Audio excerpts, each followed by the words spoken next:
Hello, hello, hello, and welcome back to our series. We are on session number 13, and we're going to be talking about something very important. So, good morning, and welcome back to our 30 days of faith, confidence, and high income skills. I want to start today with something honest.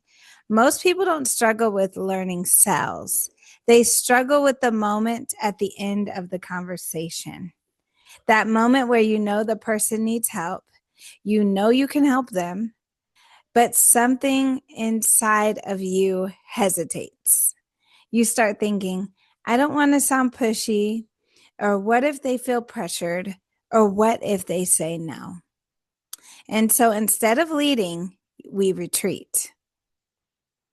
And today I want to free you from that fear. So today's session is called Closing Without Pressure.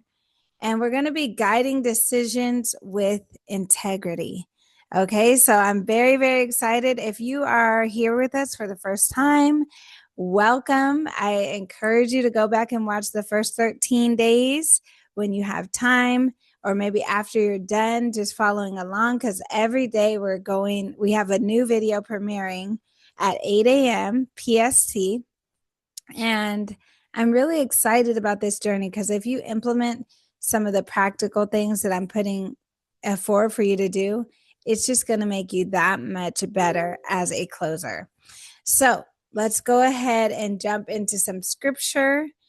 1 Corinthians 14 and 33, the NIV version says, "For God is not a God of disorder, but of peace. For God is not a God of disorder, but of peace. Indecision creates disorder internally."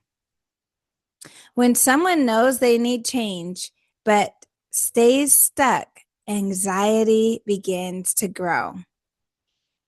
When someone knows they need change, but they stay stuck, anxiety begins to grow. Now, let me explain this. Confusion drains energy. Uncertainty delays growth, and certainty creates peace. Sometimes the most loving thing you can do is help someone reach a clear decision. Closing is not convincing. Closing is bringing clarity. Now, let's break this down conversationally. Bad closing is pressure. Healthy closing is leadership. Now, I want you to say, if someone came to you, if someone came to you overwhelmed, asking for direction, and you stayed silent, would that serve them? No. Leadership provides direction. Zig Ziglar said, "You can have everything in life you want if you help enough other people to get what they want." Now, let's talk about this, right? Coaching. A coach helps clients commit. A trainer helps athletes to begin. A mentor invites people to action. There's different ways you can lead people by showing them that they need what it is that you have to make their life easier, to make their life better.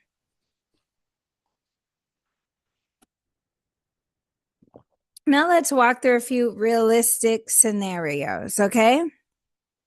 First example, I only have one example for today. But a single mom who is stuck in her job that she hates, she tells you, "I'm exhausted. I want flexibility. I want more income." But they fear staying stuck, but they also fear spending money. If you truly believe this opportunity could help her, would avoiding the decision conversation serve her? If you have something to help somebody and you withhold it from them, you're actually doing them wrong. Or would you guide her forward to be able to be taken care of? We have to understand that there's a responsibility that we have as leaders to the people that we come across. And as setters, we have a responsibility to get people to understand that they need to sit down with our closers. As closers, we have a responsibility to be able to make people see the vision of why this is the thing and why they need to work hard and get themselves in that situation, that scenario. It's really just an opportunity for them to grow. Whatever it is, it depends on what it is that you're selling. But you really want to sell something that you believe helps people so that you can have this mindset. So, Jesus and decision moments. If you want to be perfect, then come follow me. Matthew chapter 19, verse 21. If you want to be perfect, then come follow me. Jesus invites decision. He never forced, but he clearly invited action. Now, I want to tell you something. Invitation does not equal pressure, and silence does not equal kindness. When you're being quiet and you're holding things back, it doesn't equal kindness. Remember the example that I gave you guys about the banker and how the clients were kind of offended that nobody told them about the promotion. Nobody told them about how they could be in a better situation with their mortgage because the banker was fearful of asking them to sit down with a mortgage person. A lot of times your clients, they want the solutions that you have. If you can connect the dots for them, you become that trusted person in their lives. So let's talk about some language, okay? So let me give you some model language. Based on everything you shared today, it sounds like this is exactly what you've been looking for. Would you like to move forward? Pause. Now let's talk about your tone. When you're talking to people and you're going in for the close, you want to have calmness. You don't want to be anxious. People can tell when you're nervous. People can tell when you're not genuine, when there's something going on with you, you're getting a little stressed out. Have this calm, cool, and collected tone. Practice this. Practice makes perfect. So before you get on the phone with anybody, you need to have practice this. We call that drilling. Neutral, patient. Take your time with people. Don't rush them to a decision, but go through the process with them. Then let's show an even softer alternative because we're women. We can have that nurturing effect. So what feels like the right next step for you? Now, let's talk about why silence is very, very powerful, because it takes authority. Sometimes you have to be quiet and let them think about it, and don't try to fill in the silence. Don't try to fill in. Everybody has this need when they're nervous to be able to explain more so that somebody can respond. But sometimes you need to just say what you need to say and be quiet. So let's talk about now if you ask certain questions. So if asking for a decision feels uncomfortable, ask yourself this: do I believe in what I'm offering? Because hesitation often equals a lack of certainty. Now, we talked about certainty. If you're in my mini course, you need to get on my mini course because we have a whole teaching about certainty. And certainty is needed in order for people to believe what you have to say. But we don't manipulate people. We don't lie to people. So you can't be certain about something that you don't believe in. It's so important for you to be certain. It's so important for you to be certain about the product that you're selling, that it will help people, that the person that you're working with, they care about people, that they're going to take care of the people that you send to them so that you can sleep at night. But when you have that certainty, after you know that this person is good and this is a good product and this is what your prospects need in their life, this is the coach that they need to get them to the next level, then you have to be certain.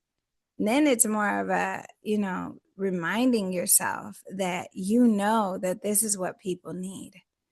And there's a way to build that up. but that's not what we're talking about today. So let me give you guys a practical exercise, okay, that you can do. And I hope you guys have been doing these practical exercises because that is what's going to take you to the next level. It's not just learning the information. The information is good, but if you don't apply it, unapplied knowledge is useless. Unapplied knowledge is useless. You have to put it to work. So let me give you a practical exercise for today. Today's practice is asking for clarity in normal life. Learn how to ask for clarity. When somebody says something that you don't understand, don't just internalize that and be like, what? They said what to me? But ask people, what did you mean by that? Can you expand on that? Can you explain deeper? And get to an understanding. Try to get into communication with people. Try to get into agreement. What is the number one rule of sales? Get into agreement. What is the number one rule in life? Be in agreement with those around you so that you can have a peaceful life. You don't want to be fighting all the time, trying to figure out things all the time, trying to work out things all the time. So I want you to do this in your normal life, at dinner, at work, in your conversations, wherever you are. Ask for more clarity. When somebody says something to you, don't just take everything that's said, but ask more questions. Okay? So closing is not about getting a yes. It's about serving people enough to help them move forward, whether the answer is yes or no. If this helped you, then I want you to subscribe and join for tomorrow, session number 14, where we talk about confidence in sales calls. Okay? And remember, we say Godspeed because God is the driving force of every single thing that we do. I will see you tomorrow. Bye.